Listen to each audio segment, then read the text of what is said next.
भारत में आपने कई बार लोगों को बोलते सुना होगा कि अब सब भगवान भरोसे है। हमने सब कुछ भगवान यानी कि ऊपर वाले के ऊपर छोड़ दिया है। लेकिन साउथ एशिया के रीजन में भारत के आसपास ये हमारे जितने भी पड़ोसी देश हैं, आज के डेट में इन सबके माली हालात ये हो गए हैं कि अब ये भगवान भरोसे नहीं बल्कि भारत भरोसे हो गए हैं। और अब इन सब देशों ने अपना सब कुछ भारत भरोसे छोड़ दिया है।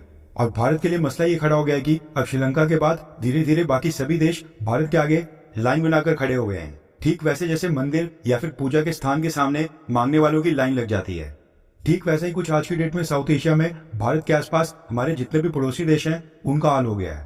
पहले श्रीलंका, उसके बाद बांग्लादेश के पास भी भारत की पेमेंट करने के लिए पैसे नहीं है। उसके बाद अब मालदीव भी भारत के आगे हाथ फैलाते दिखाई दे रहा है। और जहां तक रही मोदी सरकार की बात, तो ये सरकार भी किसी देश को खाली हाथ लौटाने में विश्वास नहीं रखती है, खासकर पड़ोसी देशों को। नो डाउट कि भारत के पड़ोस में सिक्योरिटी और स्टेबिलिटी होना, चाइना का इन्फ्लुएंस कम होना, ये लॉन्ग टर्म में भारत के लिए खुद के लिए अच्छा है। लेकिन सवाल यहाँ पर ये पैदा होता है कि ये आखिरकार कब तक चलेगा। दरअसल न्यूज निकल कर आ रही है भारत और मालदीव को लेकर। सबसे पहले रेफरेंस के लिए आपकी स्क्रीन के ऊपर द इकोनॉमिक टाइम्स के आर्टिकल का स्क्रीनशॉट है।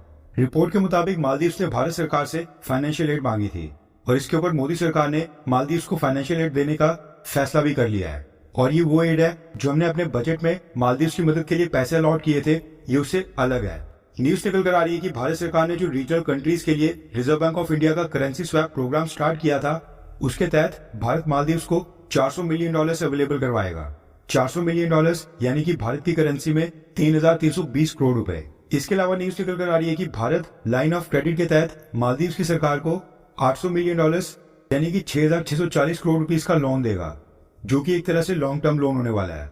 लाइन ऑफ क्रेडिट के ऊपर जो भारत की सरकार दूसरे देशों को लोन देती है, उसके लिए 1.5 से 2% तक का इंटरेस्ट चार्ज किया जाता है, जो कि ऑलमोस्ट ना के बराबर ही है। और इस तरह के लोन्स का रीपेमेंट टाइम 20 से 25 साल तक का होता है।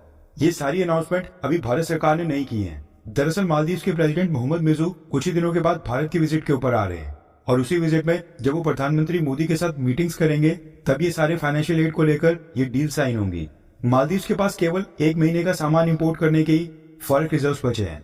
अब देखा जाए तो मालदीव की टोटल जीडीपी $6 बिलियन के आसपास है, लेकिन मालदीव की सरकार के ऊपर टोटल डेब्ट जीडीपी का 110% है, यानी कि जीडीपी से भी ज्यादा, ऑलमोस्ट 10% ज्यादा। अब इस कर्ज को चुकाने के लिए मालदीव के पास पैसे नहीं है।